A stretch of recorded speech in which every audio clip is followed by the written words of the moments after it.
Question number 100 की बात करते हैं। राज्यसभा द्वारा लोकसभा को धन विधेयक कितने समय में लौटा देना चाहिए? तो इसका करेक्ट आंसर क्या रहेगा? 14 दिन। ठीक है। राज्यसभा को भंग करने में कौन सक्षम है? राज्यसभा को भंग करने में सक्षम की अगर हम बात करें तो कौन है? उपर्युक्त में से कोई नहीं, क्योंकि राज्यसभा क्या है? एक स्थायी सदन है। राज्यसभा क्या है? एक स्थायी सदन है। जब किसके सदस्य का कार्यकाल कितना होता है? 6 वर्ष। आगे बढ़ते हैं। राज्यसभा के सदस्यों को नामित करने का अधिकार निम्नलिखित में से किसको है? राज्यसभा के जो सदस्य होते हैं उनको नामित करने का अधिकार किसको है? तो वो किसको है? भारत के महामहिम राष्ट्रपति जी को। आगे बात करते हैं क्वेश्चन नंबर 103। निम्नलिखित में से किसमें राज्यसभा की कोई भूमिका नहीं होती है? किसके अंदर राज्यसभा की कोई भूमिका नहीं होती है? तो अध्यक्ष के निर्वाचन में। अध्यक्ष के निर्वाचन में राज्यसभा की क्या नहीं होती है? कोई भी भूमिका नहीं होती है। किसके अध्यक्ष के निर्वाचन के अंदर? जो लोकसभा का स्पीकर होता है उसके अध्यक्ष के निर्वाचन के अंदर यहाँ पर जिक्र किया गया है। आगे बात करते हैं क्वेश्चन नंबर 104। क्वेश्चन 104 है,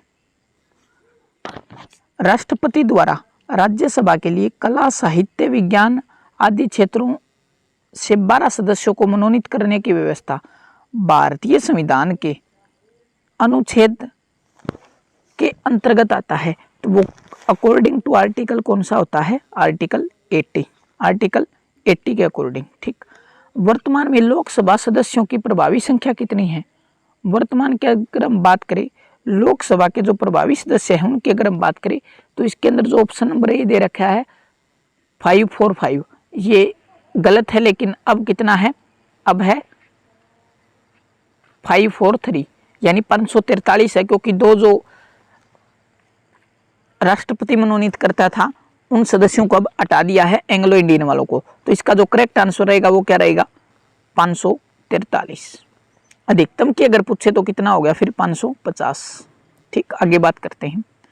राष्ट्रपति द्वारा लोकसभा में अंग्ल भारतीय समुदायों के 2 सदस्यों को किस अनुच्छेद के तहत मनोनीत करता था? है नहीं, अब इसके आगे हम क्या लगा देंगे? था लगा देंगे। तो याद रखना 104वां संविधान संशोधन 2019, जिसके अंदर क्या होता है? जो लोकसभा के अंदर राष्ट्रपति एंग्लो इंडियन सदस्य नॉमिनेट करता था उनको बंद कर दिया गया, और जो SC ST है उनकी सीटों का रिजर्वेशन 10 वर्ष के लिए क्या कर दिया गया? एक्सटेंड कर दिया गया।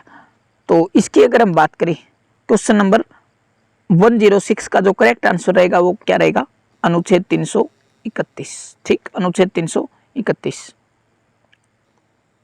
330 के अंदर क्या है? जो SC ST है उससे संबंधित है। आगे है, राज्यसभा के लिए नामित प्रथम फिल्म अभिनेत्री कौन थी?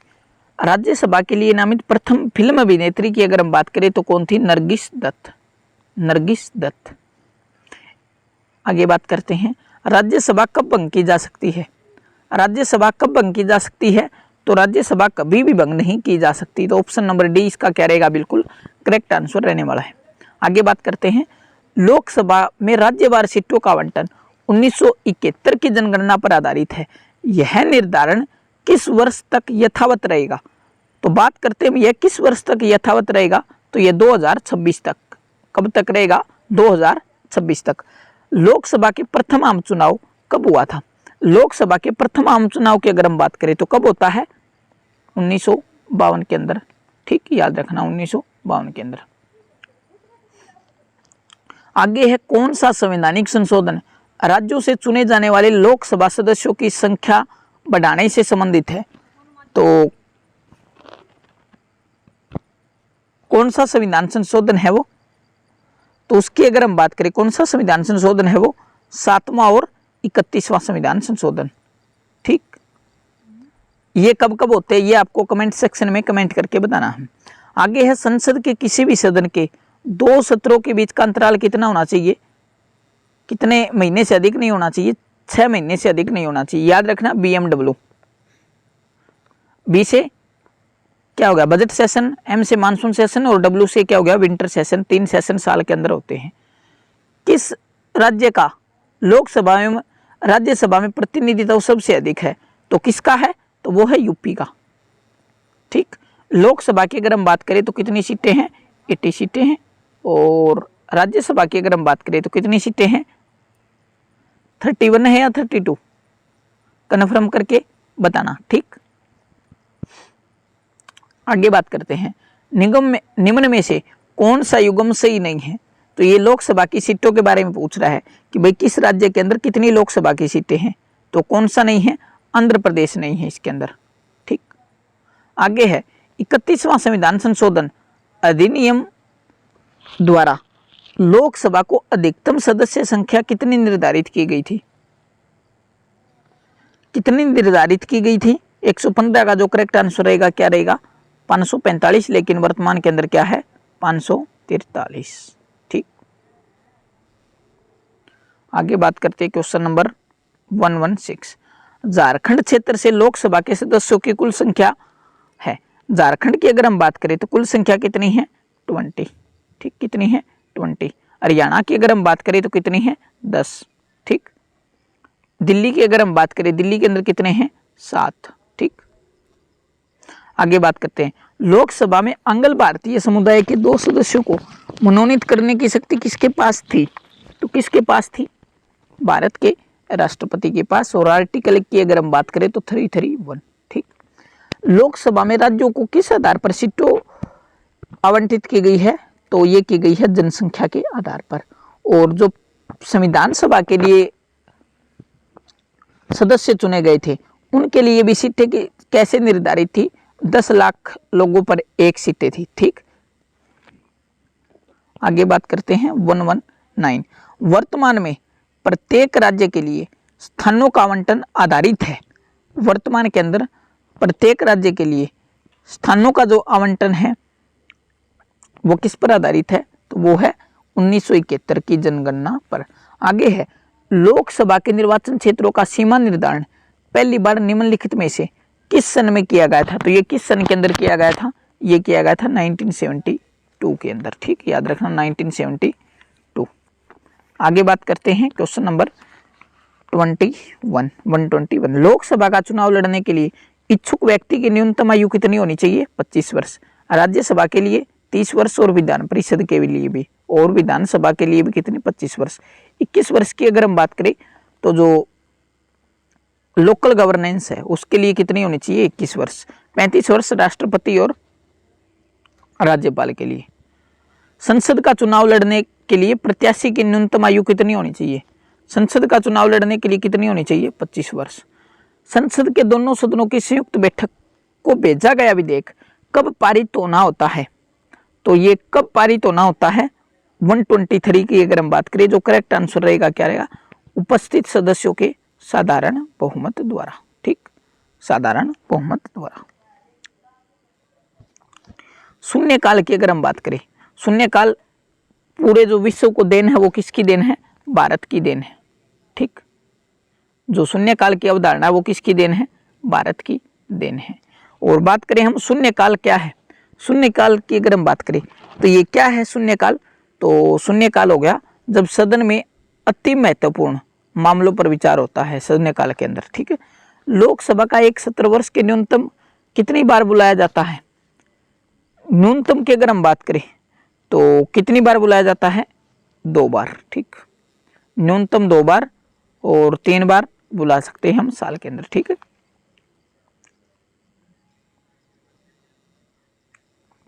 निम्नलिखित में से राज्यों के किस युग्म को लोकसभा में समान सीटें प्राप्त हैं, तो किस युग्म के अंदर लोकसभा की जो सीटें हैं वो समान हैं, तो वो होगी आंध्र प्रदेश और पश्चिम बंगाल।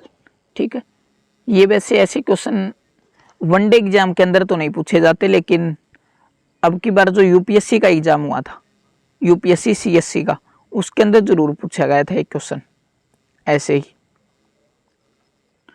लोकसभा के लिए वर्तमान में निर्वाचित किए जाने वाले सदस्यों की अधिकतम संख्या कितनी है, तो 543। याद रखना कितनी है, 543 वर्तमान के अंदर है। ठीक है, उत्तर प्रदेश के अतिरिक्त लोकसभा के किन 2 राज्यों का प्रतिनिधित्व सबसे अधिक है, उत्तर प्रदेश के बाद किन 2 राज्यों का प्रतिनिधित्व सबसे अधिक है, तो बात करते हैं हम किन का है, महाराष्ट्र और बिहार, क्योंकि इनकी जनसंख्या ज़्यादा है।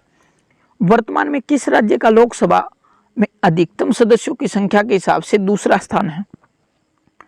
दूसरे स्थान की अगर हम बात करें किसका है? महाराष्ट्र का। ठीक, महाराष्ट्र का।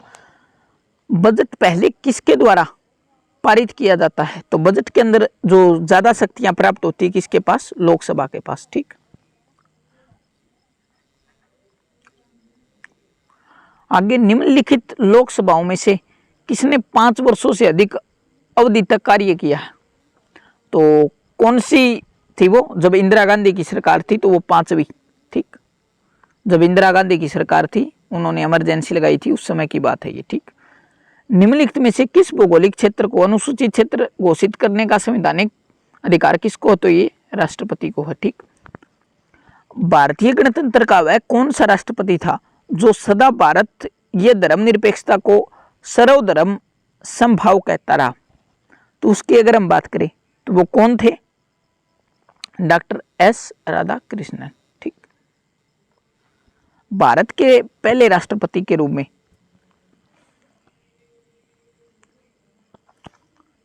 डॉक्टर राजेंद्र प्रसाद का चुनाव किया गया था। तो चुनाव किसके द्वारा किया गया था? 134 की अगर हम बात करें तो किसके द्वारा? संविधान सभा द्वारा। जब राष्ट्रपति उपराष्ट्रपति दोनों के एक पद साथ खाली हो जाए तो उनके पर कौन अस्थायी तौर पर काम करेगा? तो भारत का मुख्य न्यायाधीश, चीफ जस्टिस ऑफ इंडिया। ठीक, भारत के राष्ट्रपति का वेतन कितना है? राष्ट्रपति के वेतन की अगर हम बात करें तो कितना है? 5 लाख रुपए। ठीक, याद रखना 5 लाख रुपए। राष्ट्रपति के निर्वाचन में भाग लेते हैं। राष्ट्रपति के निर्वाचन में भाग लेने की अगर हम बात करें तो राष्ट्रपति के निर्वाचन के अंदर कौन कौन भाग लेते हैं? तो कौन कौन भाग लेते हैं?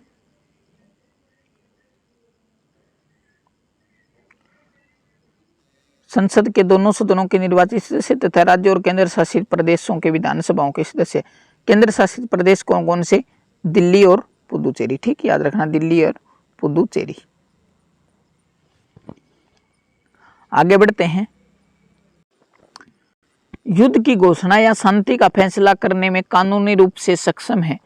युद्ध की घोषणा या शांति का फैसला करने में कानूनी रूप से कौन सक्षम है? मतलब ये काम किसका है? तो इसकी अगर हम बात करें तो किसका है? ये राष्ट्रपति का, क्योंकि तीनों सेनाओं का जो सर्वोच्च कमांडर होता है वो कौन होता है? भारत का महामहिम राष्ट्रपति। एक ही व्यक्ति को कितनी बार भारत का राष्ट्रपति बनाया जा सकता है? तो कई बार बनाया जा सकता है, कितनी भी बार, कोई सीमा नहीं है। जबकि यूएसए की अगर हम बात करें वहां पर केवल 2 बार, याद रखना। और वहां पर कार्यकाल भी कितना होता है? 4 वर्ष का। ठीक, आगे बात करते हैं। निम्नलिखित में से कौन भारत के राष्ट्रपति के चुनाव में भाग नहीं लेता? कौन भारत के राष्ट्रपति के चुनाव के अंदर भाग नहीं लेता? तो कौन नहीं लेता? विधान परिषद। ठीक, याद रखना कौन नहीं लेता? विधान परिषद। आगे बात करते हैं। भारत के प्रथम 3 राष्ट्रपतियों को समय के अनुसार, समय के अनुरूप पहले से बाद का सही क्रम बताना। भाई सबसे पहले कौन आएगा? भारत के 3 राष्ट्रपतियों की अगर हम बात करें, सबसे पहले कौन आ गया? डॉक्टर राजेंद्र प्रसाद जी, फिर राधाकृष्णन जी और फिर जाकिर हुसैन जी। तो 20 का क्या रहेगा? बिल्कुल करेक्ट आंसर। ठीक, बिहार में लोकसभा की सीटों की कुल संख्या कितनी है? बिहार में लोकसभा की सीटों की अगर हम बात करें कितनी है? 40। ठीक, छत्तीसगढ़ राज्य में लोकसभा के कितने निर्वाचन क्षेत्र है? तो छत्तीसगढ़ के अंदर कितने हैं? 143 के करेक्ट आंसर की अगर हम बात करें तो कितने हैं? 11, यानी 11 सीटें हैं। ठीक, राष्ट्रपति लोकसभा को कार्यकाल पूरा करने के पूर्व भंग कर सकता है। कब भंग कर सकता है? तो बात करते हैं मैं कब भंग कर सकता है ये? प्रधानमंत्री की सलाह पर। प्रधानमंत्री की सलाह पर। लोकसभा का नेता होता है, कौन होता है लोकसभा का नेता? तो प्रधानमंत्री होता है। ठीक, और विपक्ष के नेता की अगर हम बात करें, विपक्ष का नेता कौन बन सकता है? जिसके पास 1/10 सीटें हों, यानी जिसके पास 55 सीटें हों, वो विपक्ष का नेता बन सकता है। वर्तमान में लोकसभा चुनाव में कोई प्रत्याशी अपनी जमानत खो देता है,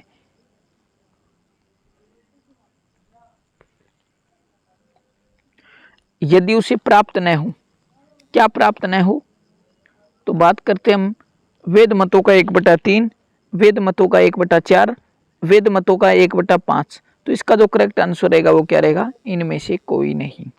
ठीक, कोई वित्तीय बिल प्रस्तावित हो सकता है, कोई वित्त बिल है वो कहाँ पर प्रस्तावित हो सकता है, तो वो केवल लोकसभा के अंदर।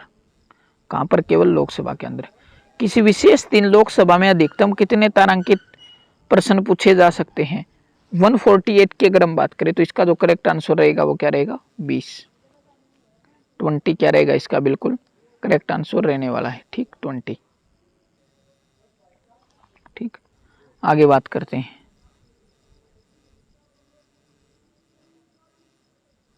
वन 49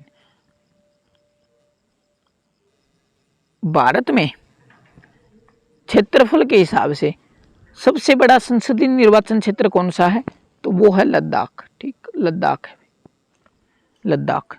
निम्नलिखित में से कौन सा राज्य लोकसभा में केवल अनुसूचित जनजातियों के सर्वाधिक प्रतिनिधि निर्वाचित करता है, तो सबसे अधिक जो जनसंख्या है वो कहाँ पर है, मध्य प्रदेश के अंदर, तो मध्य प्रदेश। ठीक, मध्य प्रदेश।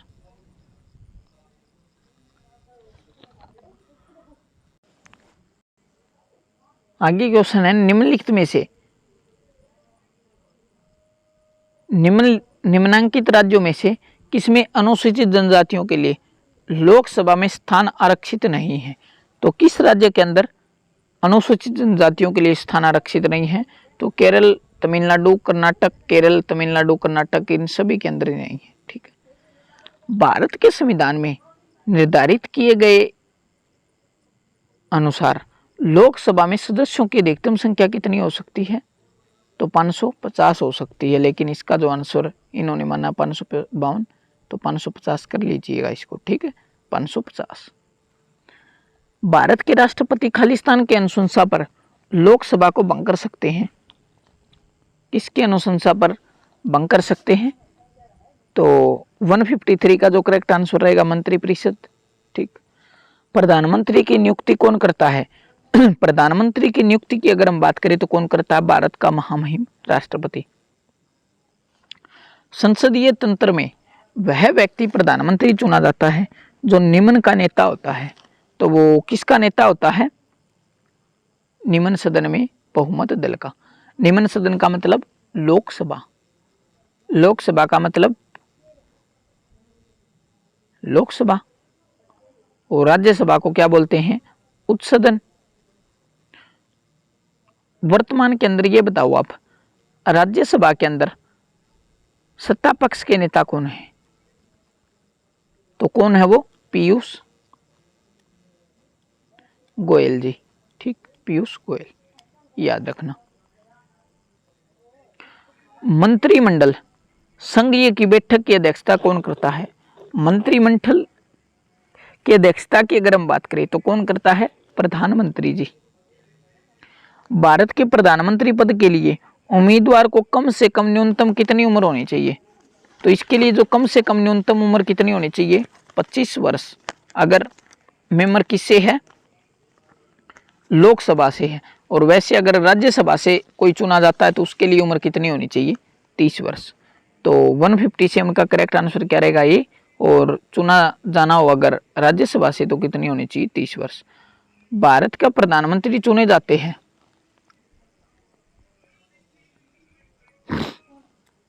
भारत के प्रधानमंत्री की अगर हम बात करें तो किसके द्वारा चुने जाते हैं, लोकसभा में बहुमत दल के नेता होते हैं। आमतौर पर भारत के प्रधानमंत्री होते हैं, प्रधानमंत्री कहां से होते हैं,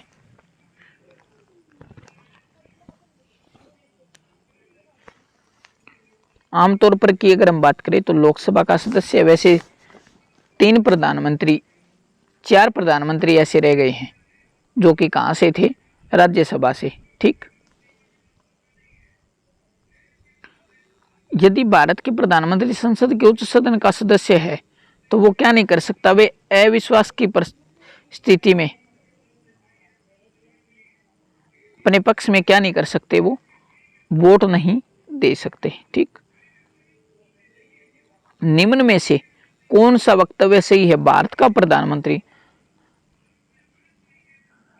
संसद के दोनों सदनों, तो इसका जो बात करें हम, बिल्कुल ए ही करेक्ट हो गया। ठीक है, दोनों सदनों से अपने मंत्रियों का वो क्या कर सकता है? निर्वाचन, चयन कर सकता है। ठीक, आगे बात करते हैं क्वेश्चन नंबर 162। किस प्रधानमंत्री ने एक बार पद से हटने के पश्चात दोबारा पद संभाला था? तो किस प्रधानमंत्री ने ऐसा किया था? 162 के करेक्ट आंसर की अगर हम बात करें तो कौन थी? वो इंदिरा गांधी। कांग्रेस आई द्वारा समर्थन वापस लिए जाने के कारण ही त्याग पत्र देना पड़ा था। किसके त्याग पत्र देना पड़ा था? तो वो देना पड़ा था चौधरी चरण सिंह जी को भी, चंद्रशेखर को और एचडी देवगौड़ा, तो उपयुक्त सभी को। 163 का क्या रहेगा करेक्ट आंसर? उपयुक्त सभी। संघीय शासन प्रणाली में वास्तविक कार्यपालिका शक्ति किसके पास होती है? 164 की अगर हम बात करें तो इसका जो करेक्ट आंसर रहेगा वो किसके पास होती है? प्रधानमंत्री के पास। कार्यकारी प्रमुख कौन होता है? राष्ट्रपति। वास्तविक शक्तियां किसके अंदर होती है? प्रधानमंत्री के अंदर। संघीय शासन प्रणाली सर्वप्रथम किस देश के अंदर विकसित की गई थी? तो ये की गई थी ब्रिटेन के अंदर। ठीक, ब्रिटेन के अंदर। और ब्रिटेन के अंदर जो वहां का राजा होता है वो क्या होता है? वंशानुगत होता है। जिसको वहां के लोग राष्ट्रपति भी मानते हैं वो क्या होता है? वंशानुगत होता है। ठीक, भारतीय संविधान के अनुसार तथ्यात्मक संप्रभुता निवास करती है। किसके अंदर निवास करती है? तो ये करती है प्रधानमंत्री में। ठीक, किस दल ने 2 वर्ष के समय में 2 प्रधानमंत्री दिए? 2 वर्ष के समय में 2 प्रधानमंत्री किस दल ने दिए थे? तो ये दिए थे समाजवादी जनता पार्टी। समाजवादी जनता पार्टी ने, समाजवादी जनता पार्टी, हाँ ये इसका। भारत का प्रधानमंत्री हमेशा सत्ता दल का अध्यक्ष होता है। भारत का प्रधानमंत्री हमेशा सत्ता दल का अध्यक्ष होता है? नहीं, ये भी नहीं। सत्ता दल का अध्यक्ष नहीं हो सकता, हो सकता है सत्ता दल का अध्यक्ष हो सकता है, तो ये भी गलत हो गया। तो इनमें से कोई नहीं, इसका क्या रहेगा बिल्कुल करेक्ट आंसर? भारत का प्रधानमंत्री क्या होता है? जो बहुमत में होती है पार्टी, उसका क्या होता है? वो नेता चुना जाता है, नेता सत्ता पक्ष। ठीक, आगे बात करते हैं भाई क्वेश्चन नंबर 169। मंत्रिपरिषद व्यक्तिगत रूप से उत्तरदायी होता है। मंत्रिपरिषद व्यक्तिगत रूप से किसके प्रति उत्तरदायी होता है? तो राष्ट्रपति के प्रति। ठीक, राष्ट्रपति के प्रति। 169 का जो करेक्ट आंसर रहेगा। और वास्तविक रूप से पूछे तो किसके प्रति होता है? लोकसभा के। ठीक, याद रखना। संघीय मंत्रिपरिषद के मंत्री उत्तरदायी होते हैं। मंत्री किसके उत्तरदायी होते हैं? तो ये किसके उत्तरदायी होते हैं? केवल लोकसभा।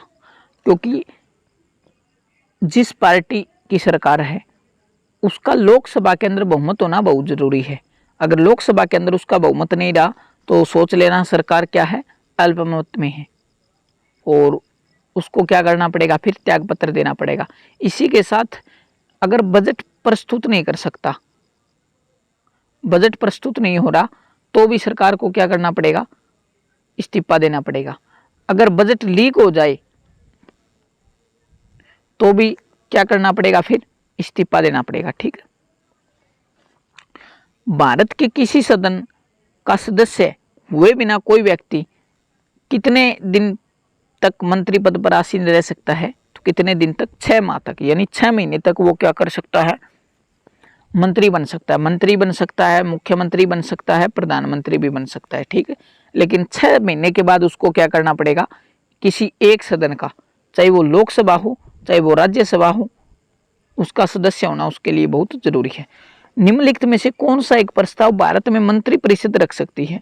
कौन सा प्रस्ताव भारत के अंदर मंत्रिपरिषद रख सकती है? तो वो कौन सा प्रस्ताव होता है? विश्वास प्रस्ताव। ठीक, विश्वास प्रस्ताव। आगे बात करते हैं। भारतीय संविधान के निम्नलिखित प्रावधानों में से कौन सा प्रावधान मंत्रिपरिषद की नियुक्ति तथा पदच्युति को विवेचित करता है? तो वो कौन सा आर्टिकल हो गया, वो आर्टिकल हो गया 75, ठीक 75। भारतीय संविधान में अनुच्छेद 74 और 75 में किन विषयों पर विचार करते हैं, तो ये किन विषयों पर विचार करते हैं, तो ये करते हैं मंत्रिपरिषद, ठीक मंत्रिपरिषद, ठीक है। और मंत्रिपरिषद की सलाह मानने के लिए राष्ट्रपति क्या होता है, ठीक। संघीय मंत्रिपरिषद अपने आचरण के लिए किसके प्रति उत्तरदायी होती है, तो ये किसके प्रति उत्तरदायी होती है, लोकसभा, ठीक। निम्नलिखित में से कौन सा प्रस्ताव भारत में प्रशासन पर विधायी नियंत्रण का साधन नहीं है, तो कौन सा हो गया ये 176 की अगर हम बात करें तो सदन का विघटन, ठीक सदन का विघटन। मंत्रिमंडल का गठन कौन करता है, मंत्रिमंडल के गठन की अगर हम बात करें तो मंत्रिमंडल का जो गठन है वो कौन करता है, 177 की अगर हम बात करें तो सिर्फ केंद्रीय मंत्रीगण, कौन करता है, केंद्रीय मंत्रीगण। निम्नलिखित में से कौन भारत के उप प्रधानमंत्री नहीं रहे हैं, तो कौन भारत के उप प्रधानमंत्री नहीं रहे हैं, तो आपको क्या लगता है कौन नहीं रहे इनमें से, तो बीडी जत्थी। सरदार पटेल सबसे पहले, एल.के. अडवाणी जी कब हुए थे, अटल बिहारी वाजपेयी जी की सरकार में, ठीक है। राजनीतिक शब्दावली में शून्यकाल का क्या अर्थ है, राजनीतिक शब्दावली के अंदर शून्यकाल के अर्थ की अगर हम बात करें तो कौन सा हो गया, स्थगन काल। भारतीय गणराज्य में वास्तविक कार्यकारी प्राधिकार निम्नलिखित में से किसके पास है, तो किसके पास है ये, मंत्री परिषद, ठीक याद रखना मंत्री परिषद। आगे बढ़ते हैं।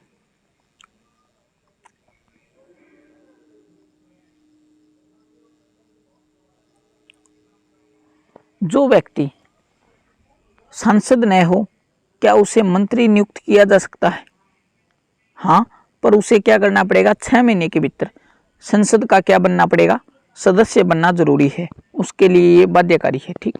भारत के संविधान के अनुच्छेद 75(3) के अनुसार मंत्रिपरिषद निम्नलिखित में से किसके प्रति सामूहिक रूप से जिम्मेदार होती है, तो किसके प्रति ये सामूहिक रूप से जिम्मेदार होती है, लोकसभा, ठीक लोकसभा। संसदीय तंत्र में निम्नलिखित में से वास्तविक कार्यपालिका कौन है, वास्तविक जो कार्यपालिका है वो कौन है, तो वो है मंत्रिपरिषद, ठीक मंत्रिपरिषद। केंद्रीय सरकार के संदर्भ में निम्नलिखित कथनों पर विचार कीजिए, केंद्रीय सरकार के संबंध में निम्नलिखित कथनों पर विचार कीजिए। तो बात करते हैं, सही पूछा है भाई, भारत के संविधान में उपबंध के संबंध में उपबंध है कि समस्त कैबिनेट मंत्री अनिवार्य रूप से लोकसभा के प्रति आसीन सदस्य होंगे, लोकसभा के सदस्य क्या होंगे, आसीन होंगे। तो देखते हैं, तो लोकसभा के होना कोई जरूरी नहीं है, तो लोकसभा के भी हो सकते हो, राज्यसभा की, तो ये क्या हुई, स्टेटमेंट गलत, ठीक। केंद्रीय कैबिनेट सचिवालय संसदीय कार्य मंत्रालय के निदेशाधीन कार्य करता है, केंद्रीय कैबिनेट सचिवालय संसदीय कार्य मंत्रालय, तो ये भी गलत हो गया, ठीक। तो न तो 1 न 2, ठीक।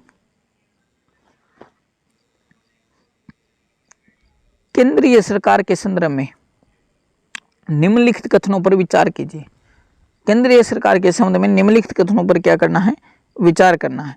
15 अगस्त 1947 को केंद्र में मंत्रालयों की संख्या 18 थी, वर्तमान में केंद्रीय मंत्रालयों की संख्या कितनी होगी, 36। तो बात करते हैं हम 185 का, जो करेक्ट आंसर रहेगा वो क्या रहने वाला है, केवल 1, दूसरा क्या हो गया, गलत हो गया। अब इसका जो आकार क्या कर रखा है, तो मंत्रिपरिषद का 1/, कितना, 15% मंत्रिपरिषद का, ठीक। जो सदस्य हैं उनका कितना कर रखा है, 15%। आगे बढ़ते हैं 186। संघीय सरकार के संदर्भ में निम्नलिखित कथनों पर विचार कीजिए, संघीय सरकार के संदर्भ में निम्नलिखित कथनों पर क्या करना है, विचार करना है। तो 186 की अगर हम बात करें करेक्ट आंसर की, तो क्या रहेगा इसका करेक्ट आंसर, हर एक मंत्रालय को प्रधानमंत्री की सलाह पर भारत के राष्ट्रपति द्वारा किसी मंत्री को क्या किया जाएगा, प्रदान किया जाएगा। तो केवल 2 इसका क्या रहेगा, बिल्कुल करेक्ट आंसर रहने वाला है।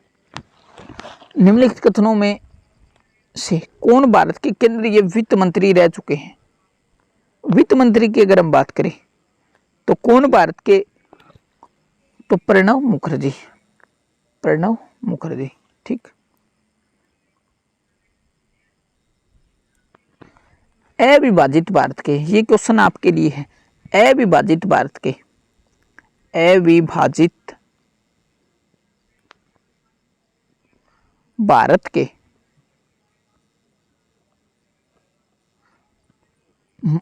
वित्त मंत्री कौन थे? अंतिम कौन थे? तो ये आपको बताना है। वैसे इसका आंसर मैं बता देता हूं आपको। इसका जो करेक्ट आंसर रहेगा वो क्या रहेगा? लियाकत अली खान, लियाकत अली। ठीक, लियाकत अली। आगे बात करते हैं।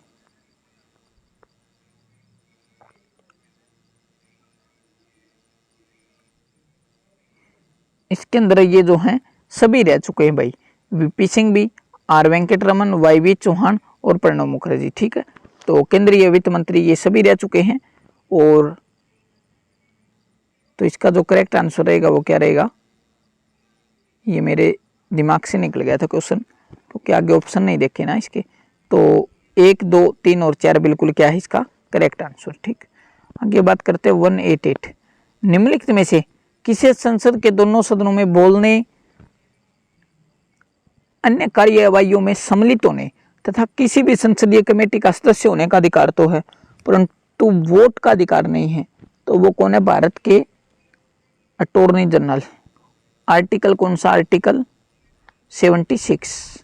और वर्तमान के अंदर कौन है? R Venkat Ramani, R Venkat Ramani. ठीक, आर वेंकट रमनी। भारतीय संविधान में निम्नलिखित में से किस पद का उल्लेख नहीं है? भारत के संविधान के अंदर किस पद का उल्लेख नहीं है? तो उप प्रधानमंत्री का। ठीक, लोकसभा का अस्थायी अध्यक्ष प्रोटेम स्पीकर किसके द्वारा नियुक्त किया जाता है?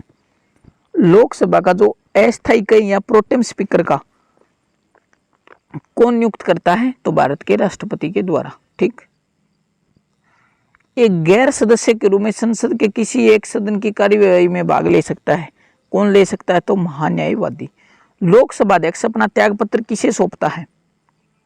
तो लोकसभा अध्यक्ष अपना त्यागपत्र किसे सौंपता है? तो वो सौंपता है लोकसभा उपाध्यक्ष को।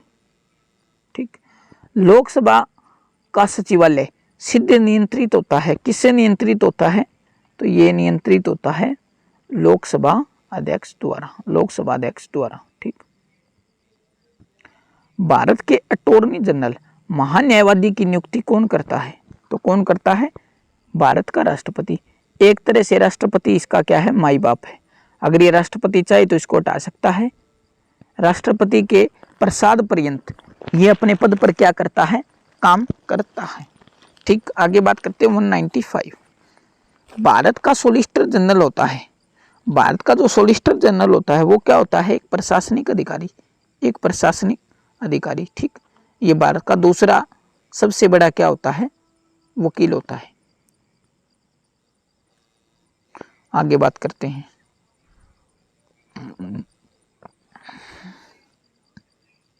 आगे बात करते हैं क्वेश्चन नंबर 196।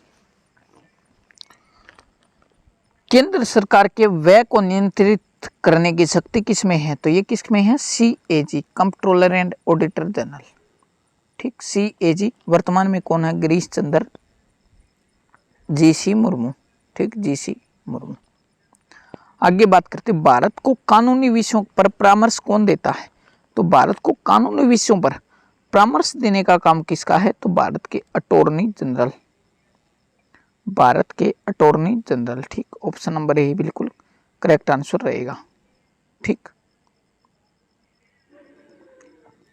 आगे बात करते हैं। निम्नलिखित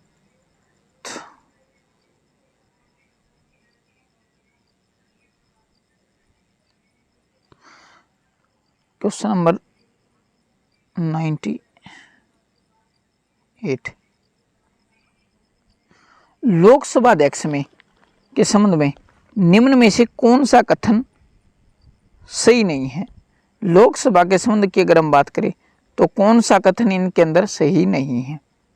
कौन सा कथन सही पूछ रहा है भाई? कौन सा कथन करेक्ट है? यदि वह त्याग पत्र देना चाहे तो अपना त्याग पत्र लोकसभा उपाध्यक्ष को देना होगा। तो यही इसका क्या हो गया, बिल्कुल करेक्ट आंसर हो गया। ठीक, प्रथम लोकसभा अध्यक्ष कौन थे? जीवी मावलंकर। ठीक, याद रखना, जीवी मावलंकर। इनको क्या जाना जाता है? लोकसभा के पिता के नाम से भी इनको जाना जाता है। 199 की अगर हम बात करें तो कौन? जीवी मावलंकर, और इनको लोकसभा के पिता के नाम से भी जाना जाता है। स्पीकर और डिप्टी स्पीकर की अनुपस्थिति में लोकसभा की अध्यक्षता कौन करता है? तो कौन करता है? लोकसभा का वरिष्ठ सदस्य, जिसको हम, ठीक। और वैसे प्रोटेम स्पीकर भी कौन बनता है? लोकसभा का जो सबसे वरिष्ठतम सदस्य होता है वही उसके क्या करता है? अध्यक्षता करता है। लोकसभा अध्यक्ष को उसके कार्यकाल की समाप्ति के पूर्व पद से हटाया जा सकता है।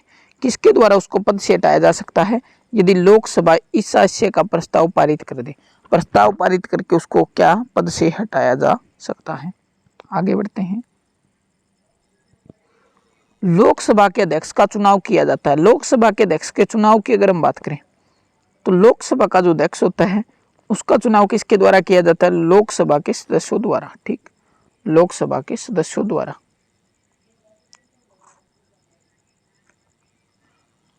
भारतीय संसद के दोनों सदनों के संयुक्त अधिवेशन का सभापतित्व अध्यक्षता कौन करता है? तो कौन करता है? 203 का जो करेक्ट आंसर रहेगा वो क्या रहेगा? ऑप्शन नंबर सी, लोकसभा अध्यक्ष। जबकि बुलाने का काम किसका है? राष्ट्रपति का। ठीक, भारतीय संसद के दोनों सदनों की संयुक्त बैठक की अध्यक्षता कौन करता है? तो ये ऊपर वाला और ये दोनों क्वेश्चन क्या है? सेम ही है। तो लोकसभा अध्यक्ष। कोई विधेयक धन विधेयक है नहीं या इसका विनिश्चय कौन करता है? लोकसभा अध्यक्ष। ठीक, लोकसभा अध्यक्ष, याद रखना। आगे बढ़ते हैं। लोकसभा अध्यक्ष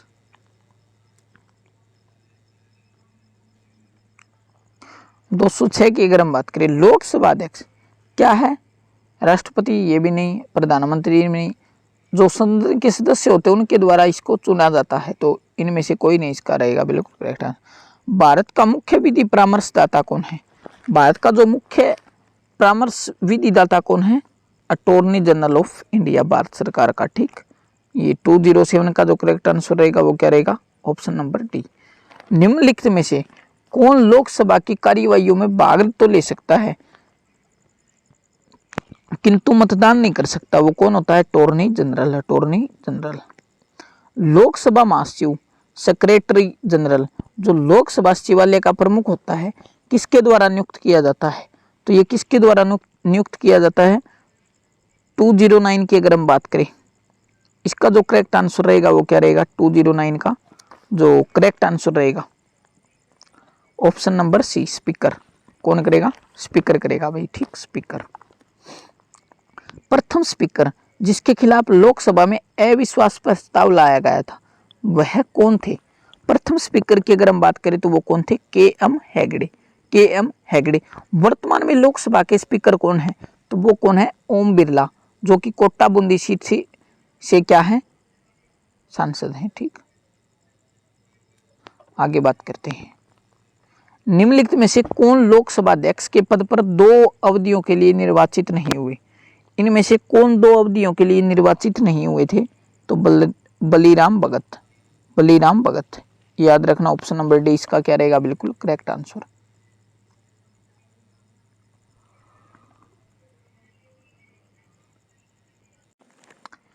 ब्रिटिश परंपराओं के अनुरूप लोकसभा अध्यक्ष ने सर्वप्रथम अपने दल की नीलम संजीव रेड्डी ने, नीलम संजीव रेड्डी। ठीक, ये यूपीएससी जो ईपीएफओ का एग्जाम हुआ था, एक बार यूपीएससी लेती है ईपीएफओ का एग्जाम, उसके अंदर पूछा गया था क्वेश्चन। ठीक, निम्नलिखित में से कौन लोकसभा के अध्यक्ष कभी नहीं रहे? इनमें से पूछ रहा है भाई कौन लोकसभा के अध्यक्ष कभी नहीं रहे थे? तो के सुंदरम।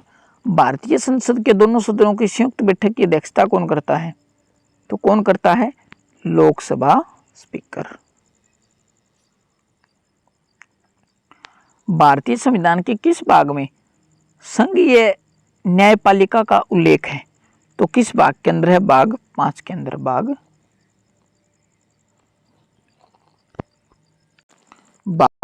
5 के अंदर है ये। आगे बात करते हैं, निम्नलिखित में से किसके अंतर्गत भारत के सर्वप्रथम सर्वोच्च न्यायालय की स्थापना की गई थी? तो सर्वोच्च न्यायालय की सर्वप्रथम जो स्थापना की गई थी 1773 का जो रेगुलेटिंग एक्ट था, 1773 का जो रेगुलेटिंग एक्ट था,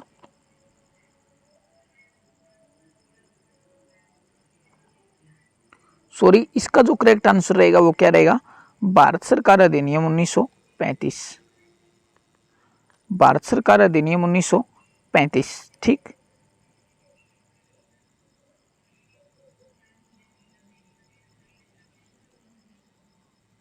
करेक्ट आंसर रहेगा ना, वो रहेगा रेगुलेटिंग एक्ट 1773 और 1774 के अंदर पहली बार कोलकाता के अंदर इस सर्वोच्च न्यायालय की स्थापना की जाती है। तो ये याद रखना, जो पहले बोला था वो गलत हो गया था, ये नहीं, इसका आंसर क्या रहेगा? 1773। ऑप्शन नंबर ए इसका बिल्कुल करेक्ट आंसर रहेगा। सर्वोच्च न्यायालय के संदर्भ में तदर्थ में न्यायाधीशों की नियुक्ति कौन कर सकता है? सर्वोच्च न्यायालय में तदर्थ न्यायाधीशों की नियुक्ति कौन कर सकता है? तो ये काम किसका है? राष्ट्रपति की अनुमति प्राप्त कर सर्वोच्च न्यायालय का मुख्य न्यायाधीश, राष्ट्रपति की सहमति क्या इसके अंदर जरूरी है। सर्वोच्च न्यायालय के अन्य न्यायाधीशों की नियुक्ति कौन करता है? सर्वोच्च न्यायालय के जो अन्य न्यायाधीश हैं उनकी नियुक्ति की अगर हम बात करें तो कौन करता है?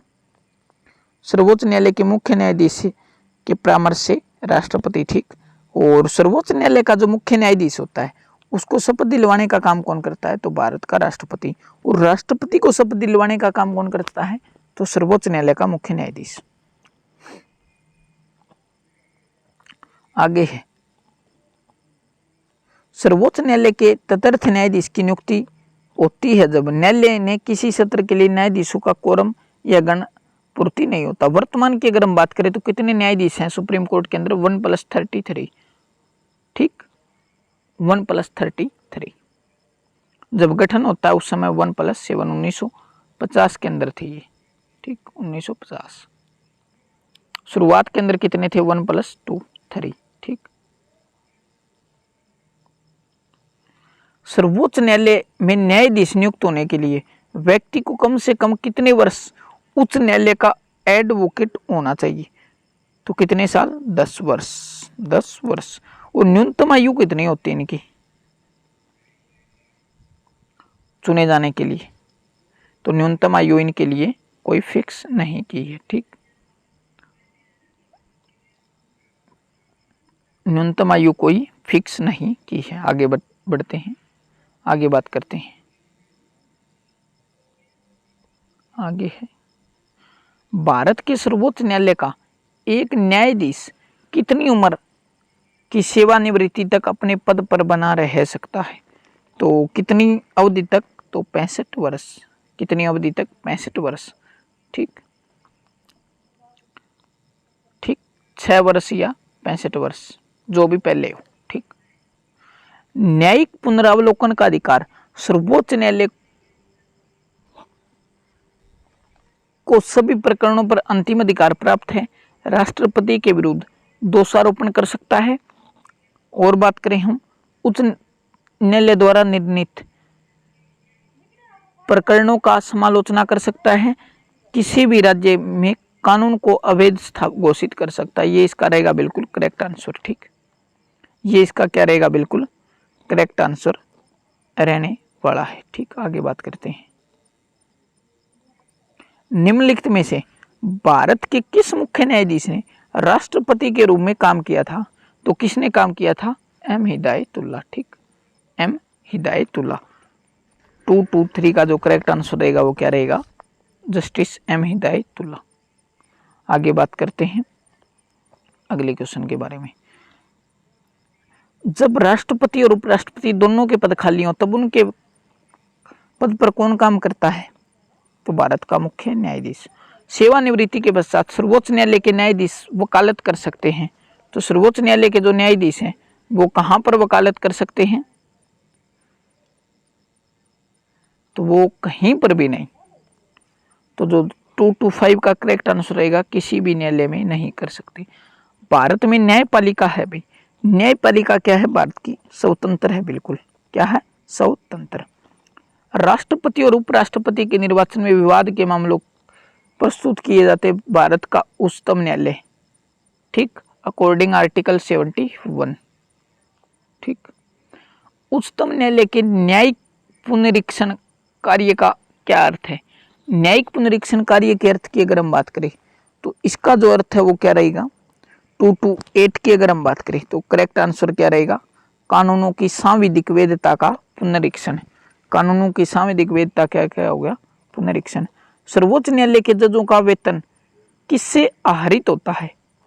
तो सर्वोच्च न्यायालय के जो जज हैं उनका वेतन किसके द्वारा आहरित होता है? तो किसके द्वारा आहरित होता है? ये 229 की अगर हम बात करें, जो करेक्ट आंसर रहेगा वो क्या रहने वाला है? ऑप्शन नंबर सी, संचित निधि। और आकस्मिक निधि ये किसके हाथ के अंदर होती है? ये राष्ट्रपति, ठीक, राष्ट्रपति। भारत में उच्चतम न्यायालय में न्यायाधीशों की संख्या बढ़ाने का अधिकार किसके पास है? तो ये किसके पास है? भारत की संसद के पास। 230 का करेक्ट आंसर क्या रहेगा? भारत की संसद, ऑप्शन नंबर ए।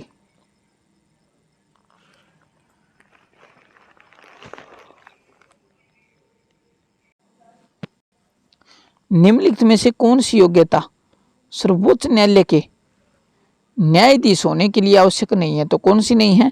किसी न्यायालय में 4 वर्षों के लिए न्यायाधीश, ठीक, ये नहीं है। उच्चतम न्यायालय के मुख्य न्यायाधीश का वेतन कितना होता है? तो वेतन कितना होता है ये आपको कमेंट सेक्शन में कमेंट करके बताना है। भारत के मुख्य न्यायाधीश की सेवानिवृत्ति आयु कितनी होती है? 65 वर्ष। याद रखना, कितनी होती है? 65 वर्ष, 65 वर्ष होती है, ठीक। आगे बात करते हैं। सर्वोच्च न्यायालय के न्यायाधीश भारत के राष्ट्रपति द्वारा हटाए जा सकते हैं। राष्ट्रपति के द्वारा कब हटाए जा सकते हैं? तो संसद में महाभियोग प्रस्ताव होने के बाद, ठीक, महाभियोग प्रस्ताव होने के पारित होने के बाद। 234 का जो करेक्ट आंसर रहेगा वो क्या रहेगा? संसद में महाभियोग प्रस्तावित होने के बाद, ठीक। आगे बढ़ते हैं। सर्वोच्च न्यायालय में न्यायाधीश नियुक्त होने के लिए व्यक्ति की कम से कम कितने वर्ष उच्च न्यायालय का एडवोकेट होना चाहिए? तो कितने वर्ष होना चाहिए? 10 वर्ष, 10 वर्ष। जब भारतीय न्यायिक पद्धति में लोकहित मुकदमा PIL, पब्लिक लाया जाता है तब भारत के मुख्य न्यायमूर्ति कौन थे? तो कौन थे ये? PN भगवती, PN भगवती थे भाई, PN भगवती। 236 का जो करेक्ट आंसर रहेगा क्या रहेगा? PN भगवती। न्यायालय के प्रारंभिक क्षेत्राधिकार से क्या तात्पर्य है? न्यायालय का जो प्रारंभिक क्षेत्राधिकार है उससे क्या तात्पर्य है? पहली बार सीधे मामलों की सुनवाई की योग्यता। कौन सा अनुच्छेद सर्वोच्च न्यायालय को एक अभिलेख न्यायालय कहता है? तो आर्टिकल कौन सा है? 129। आगे बात करते हैं। संविधान की व्याख्या करने का अंतिम अधिकार किसके पास है? किसे प्राप्त है? तो संविधान की व्याख्या करने का जो अंतिम अधिकार प्राप्त है वो किसको है? सर्वोच्च न्यायालय, ठीक, सर्वोच्च न्यायालय, सुप्रीम कोर्ट।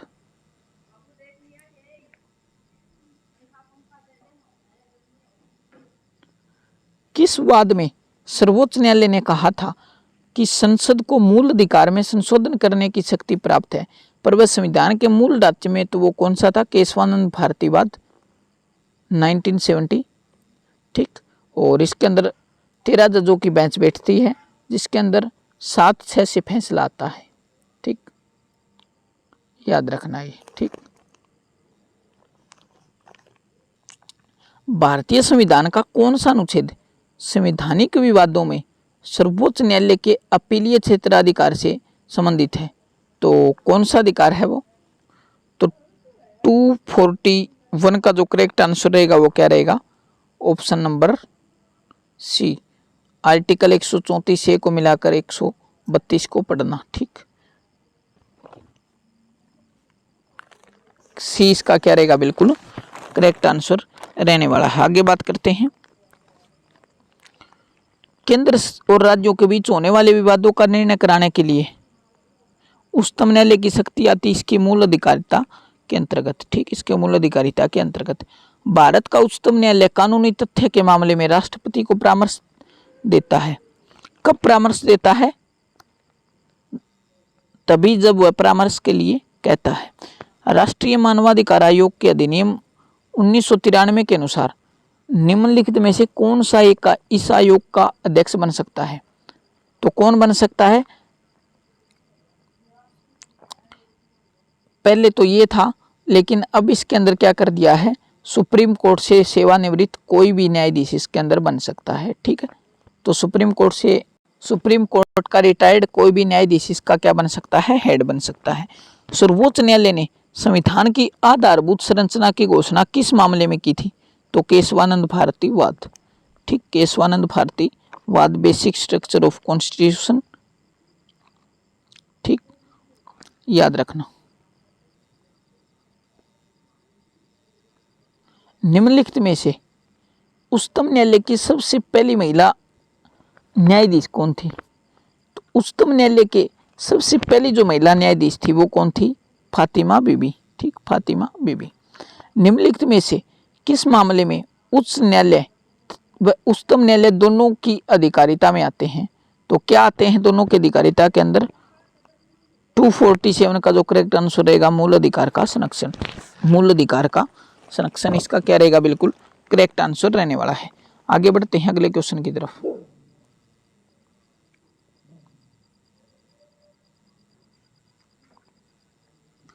केंद्र सरकार के व्यय को नियंत्रित करने की शक्ति किसमें होती है? व्यय को जो नियंत्रित करने की शक्ति होती है वो किसके अंदर होती है? नियंत्रक और महालेखक परीक्षक, CAG। ठीक, CAG। निम्नलिखित में से वह कौन सा अधिकारी है जो भारत सरकार के वित्तीय लेन देनों में लेखाकरण के लिए जिम्मेदार होता है? तो वो कौन सा अधिकारी होता है? तो वो अधिकारी होता है नियंत्रक और महालेखा परीक्षक।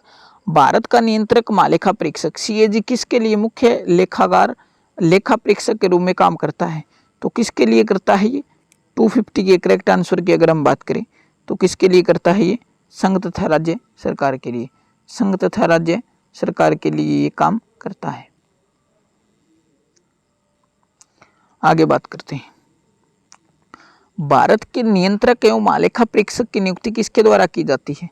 तो ये किसके द्वारा? राष्ट्रपति जी के द्वारा। ठीक, राष्ट्रपति जी के द्वारा। भारत के नियंत्रक महालेखा परीक्षक की नियुक्ति कितनी अवधि के लिए होती है? तो ये कितनी अवधि के लिए होती है? 6 वर्ष या 65 वर्ष। निम्नलिखित कर्तव्यों में से कौन से एक भारत का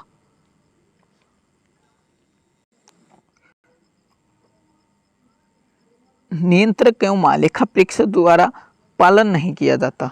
तो क्या पालन नहीं किया जाता? तो 253 के करेक्ट आंसर की अगर हम बात करें तो क्या रहेगा इसका correct answer? Option number C, सभी व्यापार, निर्माण, लाभ, हानि सेवाओं की लेखा परीक्षा करना ये नहीं किया जाता। ठीक, नियंत्रक महालेखा परीक्षक की नियुक्ति राष्ट्रपति के द्वारा अपने की जाती है, अपने पद से उसे हटाया जाता है। तो उसको पद से कौन हटा सकता है? तो संसद के दोनों सदनों के संबोधन पर। ठीक है, ऑप्शन नंबर B, नियुक्ति राष्ट्रपति करता है जबकि हटाने का काम किसका है? संसद का है। आगे बात करते हैं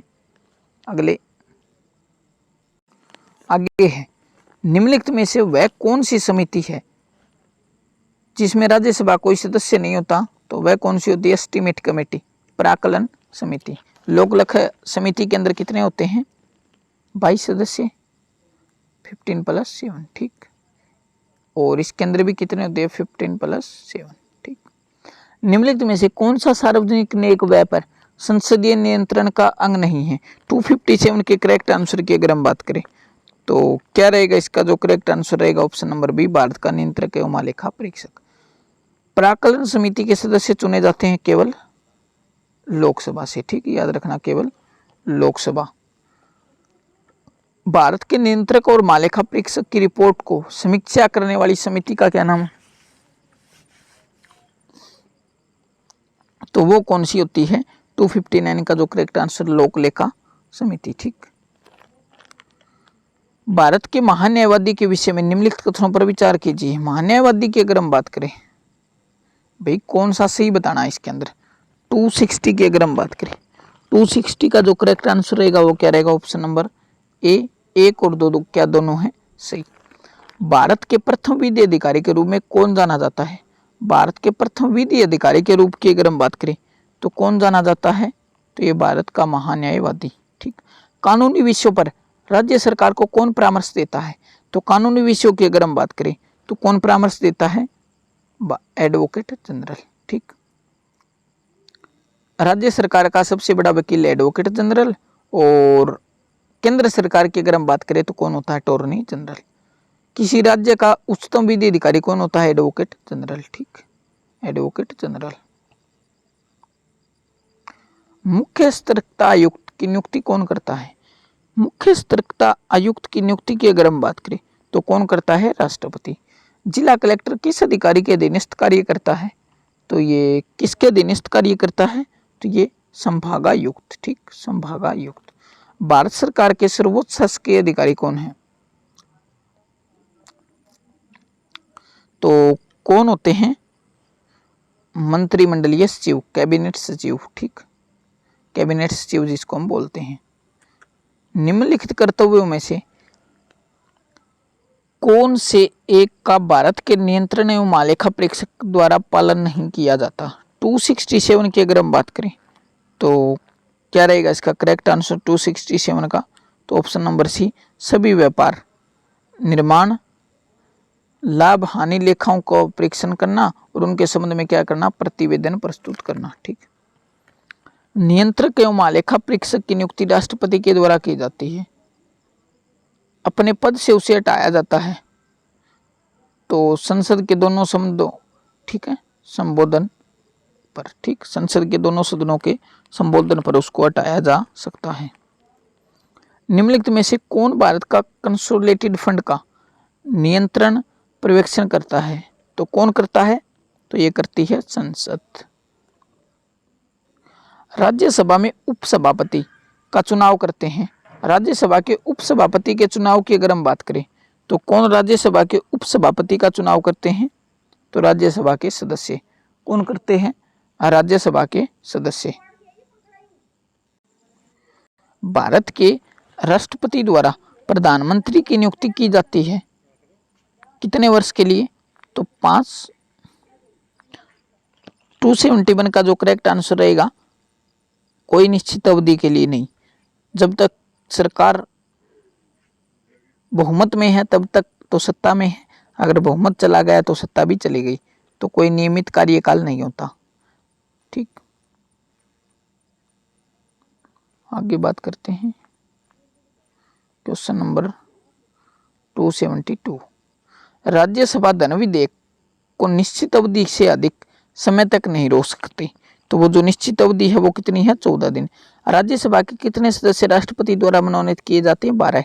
निम्नलिखित में से कौन उपराष्ट्रपति, राष्ट्रपति नहीं नियुक्त हुआ है, इनमें से कौन सा है जो राष्ट्रपति या उपराष्ट्रपति नियुक्त नहीं हुआ है, तो 274 के करेक्ट आंसर की बात हम करें तो कृष्ण कांत। कौन नहीं हुए हैं, कृष्ण कांत नहीं हुए हैं। राष्ट्रपति 5 वर्ष तक अपने पद पर बना रहता है अपने निर्वाचन की तारीख से। ठीक, अपने निर्वाचन की तारीख से। ठीक, 275 का जो करेक्ट आंसर रहेगा ऑप्शन नंबर, निर्वाचन की तारीख से नहीं, अपने पद ग्रहण की तारीख से, सॉरी, अपने पद ग्रहण की तारीख से दिखा नहीं ऑप्शन, तो ऑप्शन नंबर सी इसका क्या रहेगा, बिल्कुल करेक्ट आंसर। वैदिक युग से प्रचलित लोकप्रिय शासन प्रणाली थी, जो कौन सी शासन प्रणाली थी, ये 276 की अगर हम बात करें तो इसका जो करेक्ट आंसर रहेगा वो क्या रहेगा, ऑप्शन नंबर सी, गणतंत्र। भारत के राष्ट्रपति बनने के लिए न्यूनतम आयु कितनी होनी चाहिए, 35 वर्ष। लोकसभा का सत्रावसान किसके द्वारा किया जाता है, लोकसभा के सत्रावसान की अगर हम बात करें तो किसके द्वारा, राष्ट्रपति जी के द्वारा। भारत में न्यायिक पुनरावलोकन का आधार है, न्यायिक पुनरावलोकन का जो अधिकार है 279 की अगर हम बात करें तो क्या रहेगा, correct answer option number A, न्यायपालिका द्वारा स्थापित प्रक्रिया। ठीक, भारतीय राष्ट्रपति राष्ट्रीय आपातकाल का उद्घोषणा करेंगे। कब करेंगे? 280 का जो करेक्ट आंसर रहेगा ऑप्शन नंबर डी, प्रधानमंत्री तथा मंत्री परिषद की लिखित सलाह से। भारत में राज्य शक्ति का मुख्य स्रोत क्या है? भारत में जो राज्य शक्ति है उसका जो मुख्य स्रोत है वो क्या है? जनता। ठीक, क्या है? जनता। आगे बात करते हैं, बस 10 क्वेश्चन और हैं, उसके बाद आज की हमारी क्लास कंप्लीट हो जाएगी। ठीक, आगे है जीरो बजट का अर्थ क्या है? जीरो बजट की अगर हम बात करें, जीरो बजट का जो अर्थ है वो क्या है? हर बार शून्य से बजट बनाना। ठीक, भारत के दूसरे राष्ट्रपति का नाम क्या था? तो दूसरे राष्ट्रपति का नाम क्या था? डॉक्टर सर्वपल्ली राधा, दूसरे पूछ रहे, मैंने राष्ट्रपति देखा ये, तो इसका जो करेक्ट आंसर रहेगा वो क्या रहेगा? डॉक्टर जाकिर हुसैन। ठीक, मैंने सोचा राष्ट्रपति पूछ रहा है तो कौन होते? डॉक्टर सर्वपल्ली राधाकृष्णन, बल्कि उपराष्ट्रपति पूछा तो डॉक्टर जाकिर हुसैन। आगे है, निम्न में से किसे लोकसभा की कार्यवाही में भाग लेने का अधिकार है? तो किसको है? महान्यायवादी। उपराष्ट्रपति के संबंध में निम्न में से कौन सा कथन सही है? उपराष्ट्रपति के संबंध की अगर हम बात करें तो निम्न में से कौन सा कथन सही है? उपराष्ट्रपति को हटाने के लिए महाभियोग लगाने की आवश्यकता नहीं है। ठीक, आगे है, राष्ट्रपति को निम्न में से किसकी नियुक्ति का अधिकार नहीं है? तो किसकी नियुक्ति का अधिकार राष्ट्रपति को नहीं है? तो राज्यों के मुख्यमंत्री को। ठीक, ये काम किसका है? राज्यपाल। भारतीय दंड संहिता की आजकल चर्चित धारा 120B है, जिसका संबंध किससे है? तो इसका संबंध की अगर हम बात करें तो आपराधिक षड्यंत्र से। किससे है? आपराधिक षड्यंत्र से। संविधान में सुप्रीम कमांडर कहा गया है, किसको कहा गया है संविधान के अंदर सुप्रीम कमांडर? तो राष्ट्रपति को। राष्ट्रपति पद के निर्वाचन हेतु कौन सी पद्धति अपनाई जाती है? तो कौन सी अपनाई जाती है? अनुपातिक प्रतिनिधित्व एवं एकल संक्रमणीय मत पद्धति। तो फ्रेंड्स, आज की क्लास थी ये। अगर आपकी पूरे कंटेंट की PDF लेना चाहते हैं तो अपना चैनल है हिंदू GS क्लासेज के नाम से, हिंदू GS क्लासेज के नाम से टेलीग्राम चैनल है, जिसको आप ज्वाइन कर लीजिएगा, जिसका लिंक आपको वीडियो के डिस्क्रिप्शन के अंदर दे दिया जाएगा। तो आज की क्लास में इतना ही, मिलेंगे नेक्स्ट क्लास में। जय हिंद, भारत माता की जय।